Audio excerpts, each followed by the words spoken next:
Demək uşaqlar, mürəkkəb cümlə mövzusuna gəldik. Birinci, sadə cümlənin şəxsə görə növləri keçdi, müəyyən şəxsli, qeyri-müəyyən şəxsli. Bu sadə cümlə idi. Sadə cümlə də o deməkdir ki, bunun bir qrammatik əsası olur. Bir mübtəda, bir xəbər. Amma təbii olaraq bizim qarşımıza elə cümlələr çıxır ki, bir neçə mübtədası olur, bir neçə xəbəri olur. Biz bunu ayıramırıq ki, sadədir, mürəkkəbdir və yaxud da görürsən ki, vergüllə ayrılan cümlələrdir, amma sən yenə ayıra bilmirsən ki, bu həmciz xəbərli sadə cümlədir, həmciz mübtədalı sadə cümlədir, yoxsa mürəkkəb cümlədir. Demək, məsələn, cümlə deyə bilərəm ki, mən məktəbə getmişdim, sadə cümlədir. Mən həm dərsimi oxuyuram, həm də arada musiqiyə qulaq asıram. Bu sadə cümlədə həmciz xəbərlidir.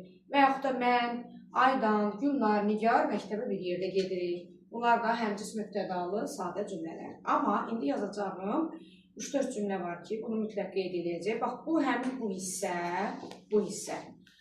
9-lara düşmə ehtimalı olan hissədir ki, məsələn, mürəkkəb cümlənin növlərindən düşməyə bilər. Yəni, mən heç düşən görməmişəm, düzdür, rus bölməsinə düşür. Amma bu indi dediyim hissə, deməli, Azərbaycan bölməsinin uşaqlarının imtahanında düşə bilən hissədir. Deməli, bu nədir? Bu, sadə və mürəkkəb cümlənin ayrılma hissəsidir ki, bunu ayırmalıyıq ki, sadədir, yoxsa mürəkkəbdir. Deməli, o bahalı parçadır. Türkiyə dilində. Birinci bu, bunları qeyd edin hər biriniz.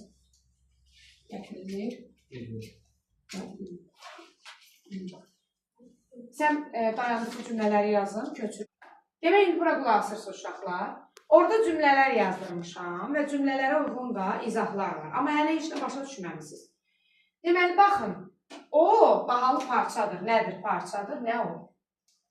Nə edib gətirilib? Nə? O. Sizə görə bu sadə cümlədir. Amma qaydalara əsasən bu ismi xəbərdir. İsimdən ifadə olunub. Bu feili xəbərdir. Feilin xəbər şəkli ilə ifadə olunub. Ayrı-ayrı xəbərlər olduğuna görə biri ismi, biri feili. Qaydalara əsasən bu olur mürəkkəb cümlə. Müştərək sözü də o deməkdir ki, müştərək şərik deməkdir. İkisinə də aid olan deməkdir. Bunun da mübtədası odur. Amma biz deyə bilmərik ki, bu o ikisinə də aiddir. Çünki bu mürəkkəb götürülür. Bununki buraxılıb deyəcəyik. Eyni mübtədanın biri yazılıb, biri buraxılıb. Ona görə ki, bu ismi xəbərdir.